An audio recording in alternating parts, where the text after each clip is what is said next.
오늘도 하나님의 은혜가 이 자리에 오신 모든 분들께 함께 하시기를 주님의 이름으로 축원을 드립니다.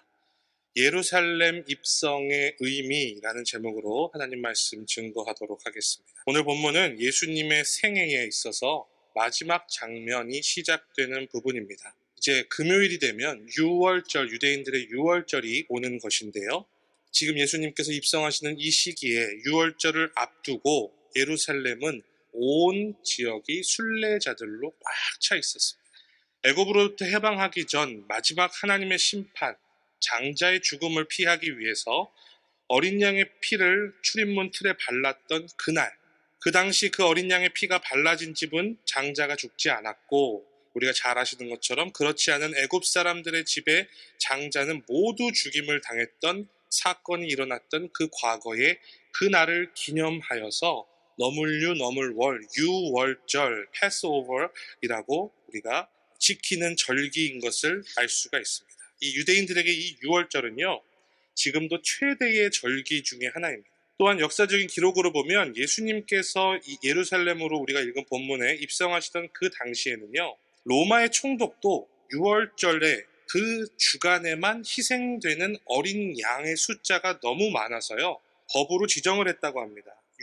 유월절 기간에는 양 한 마리는 성인 남성 10명을 넘을 수는 없다, 이렇게 법을 만들 정도로. 그래서 AD 30년 당시에 평균 해마다 유월절에 25만 마리의 양이 죽었다고 합니다. 그렇기 때문에 계산을 해보면 대략 남자만 유월절에 10을 곱하면 250만 명이 예루살렘으로 모인 것을 의미합니다. 율법은 예루살렘에서 15마일 이내에 있는 모든 유대인 남자는 유월절에 100% 참석해야 된다라고 되어 있습니다. 근데 그 당시에는 그 팔레스타인 그 15마일 내뿐만이 아니라 멀리 떨어져 있던 유대인들에게도 이날만큼은 가장 중요한 날이기 때문에 이처럼 엄청나게 많은 사람들이 모였던 것이고, 이 예루살렘에 입성하시던 이 예수님의 지금 이 상황은 그와 같이 수많은 사람들이 있는 그런 극적인 상황 속에서 이루어진 큰 사건이었습니다. 이것은 예수님의 갑작스러운 결정이 아니라 미리 준비된 것임을 우리가 알 수 있습니다. 우리가 읽은 본문 앞에 있는 것처럼 계획이 돼 있었고요. 그 계획에 따라, 약속에 따라서 실행이 되고 있었습니다. 예수님이 들어오실 때에 그 마가복음에 나와 있는 표현에 의하면 그 나귀는 한 번도 누군가 타본 적이 없는 나귀입니다. 주가 쓰시겠다 하라 했을 때 그 나귀와 나귀 새끼 두 마리죠. 이 둘은 한 번도 사용된 적이 없어야 하고, 민수기와 신명기에 나와 있는 정결 의식에 따라서 암컷의 경우에는 한 번도 멍에라는 것을 매본 적도 없어야 하고, 여호와의 법궤를 싣는 용도 외에는 한 번도 사용된 적이 없는, 사람의 손을 한 번도 탄 적이 없는 것으로만 사용되었던 그런 나귀입니다. 마가는 마가복음을 통해서 이 나귀들이 굉장히 신성한 것, 준비된 것임을 표현을 했죠. 그리고 사람들은 어땠습니까? 예수님을 마치 왕이 오시는 것처럼 영접을 했습니다. 자신들의 겉옷을 그 앞에, 그 길에 펼쳐 놓았던 모습은 열왕기 하에서 예후 왕이 왕으로 선포되었을 때에 사람들이 했던 왕에게 하는 행동이었습니다. 그리고 그들은 종려나무 가지를 흔들면서 호산나라고 외쳤습니다. 호산나는 지금 우리를 구하십시오 라고 하는 이 지금에 더 방점이 들어가 있는 표현입니다.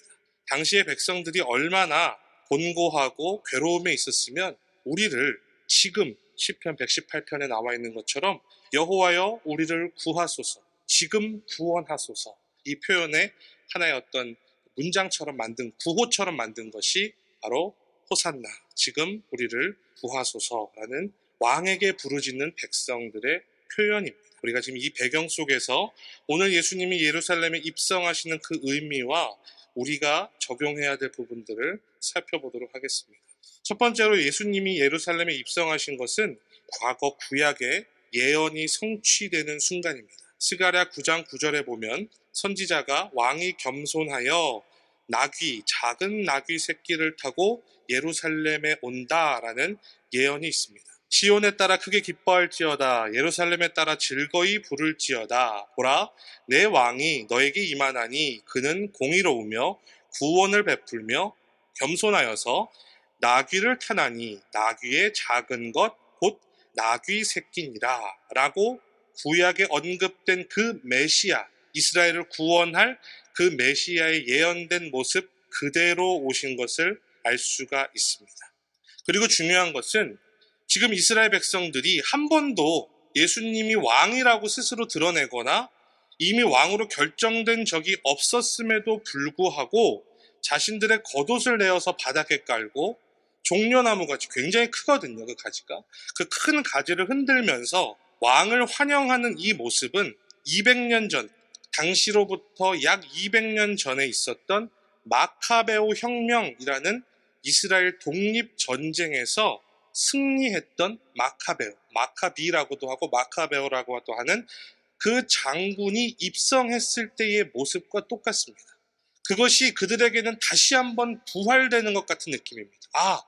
그때 그 마카비 장군이 입성했을 때 예루살렘 성을 그리스로부터, 그 당시엔 그리스였습니다. 그리스로부터 탈환했을 때에 당당하게 입성했던 마카비가 오는 것처럼, 하지만 마카비는 20년도 지나지 않아서 실패했거든요.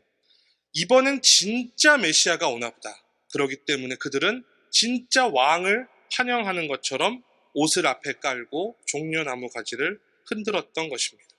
예수님이 오시기 전부터 말라기서까지의 그 기간이 400년이 있었던 이 기간을 신구약 중간기라고 하는데요. 이 안에 있었던 여러 가지 사건은 성경에는 기록되어 있지 않습니다. 하지만 이스라엘 백성, 유대민족에게 있어서 가장 중요했던 사건이 바로 이 마카비 혁명입니다. 그 마카비가 어떤 사람이었냐면 당시에 그리스로부터 이스라엘을 회복시키기 위해 했던 혁명가였습니다. 우리가 잘 아는 알렉산더 대왕과 그 자녀들이 이전에 있었던 마지막 유대민족에 다스리고 있었던 느헤미야, 에스더서에 있었던 바사라고 하는 페르시아를 무너뜨리고 그 페르시아가 그리스의 지배를 받으면서 그 그리스의 영향을 받게 된 유대민족들의 모습은요, 영적으로 너무나도 오염이 돼 있었습니다. 안티오쿠스 에피파네스 왕이라는 그 그리스 왕은 고의적으로 유대교를 없애기 위해서 그리스의 생활 방식과 종교 의식을 그대로 유대인들에게 강요했습니다. 그래서 그는 율법에는 금지되어 있던 돼지고기를 제단에 올렸고 제우스에게 제사를 드렸고 제우스의 이름으로 제사를 드렸습니다. 심지어는 예루살렘 성전 내에 있었던 각 방들을 당시의 우상 신전에서 유행하고 있었던 공적인 성매매 장소로서 똑같이 활용을 하면서 유대인들의 신앙을 일부러 더럽혔던 모습들이 있습니다. 그러한 상황 속에서 나타났던 인물이 이 마카베오입니다. 마카베오라는 그 가문이 주도적으로 군사 대항을 일으켜서 혁명을 일으키고 그리스로부터 예루살렘 성을 탈환을 합니다. 그리고 그 마카비 장군이 예루살렘 성에 입성할 때에 사람들이 종려나무 가지를 흔들고 옷을 앞에다가 던져서 그 장군을 환영을 하죠. 그것을 기념하는 명절이 바로 하누카라고 하는 명절입니다. 우리의 크리스마스와 비슷하죠. 이렇게 촛대를 이렇게 8개 있는 촛대를 세워놓고 하루에 하나씩 불을 켜가면서 그 마카비 혁명에서의 승리를 기억하는 것. 약 12월 21일부터 24일 사이에 정도 이루어지는 그 하누카라는 것이 바로 이 마카베오 혁명의 승리를 기념하는 유대인들의 명절입니다. 그들에게 있어서 마카베오는 정말 꿈만 같았던 인물이었습니다. 비록 20년밖에는 지나지 않아서 다시 그리스로부터 통치를 받게 되고 이전에 그 20년마저도 사실은 온전한 독립이 아니었습니다. 그리고 이제는 어떻게 됩니까? 로마에게 넘어왔을 때에는 로마는 유대인들을 직접 통치합니다.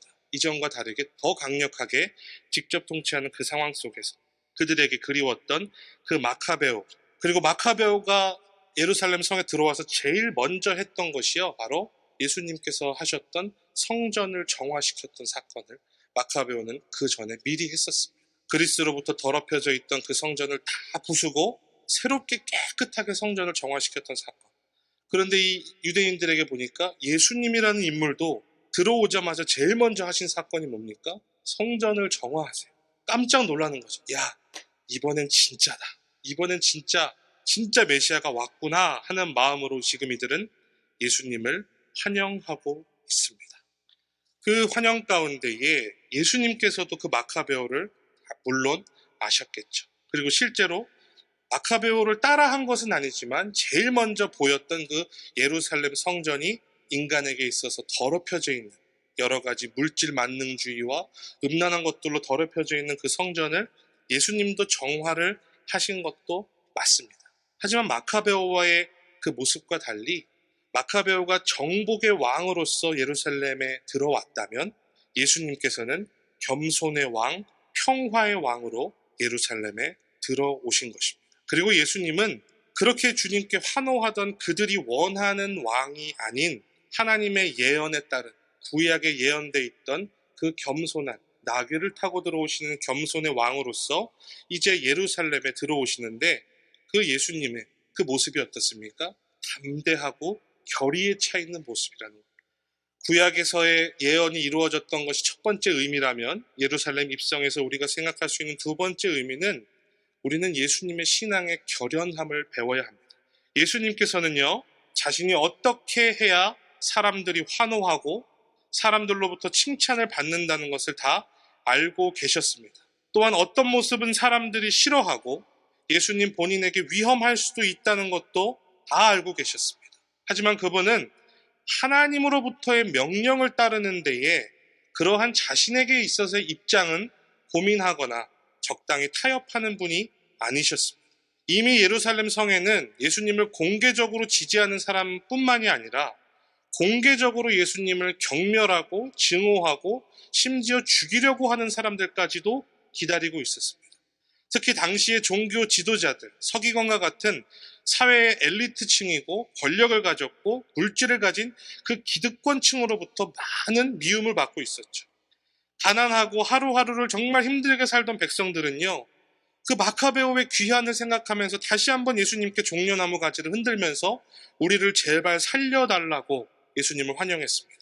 하지만 힘있고 영향력 있는 사람들은 예수님을 반기기는커녕 어떻게 처리할까 고민을 하고 있었습니다. 그들은 이미 유대인이면서도 로마 정부와도 밀접하게 연결되어 있어서 얼마든지 예수님을 해할 수 있는 힘이 있었습니다. 그 가운데에서도 예수님은 그들에게 자신을 굽히지 않으셨습니다. 예루살렘에 어느 날 밤 몰래 들어오시지 않았고요.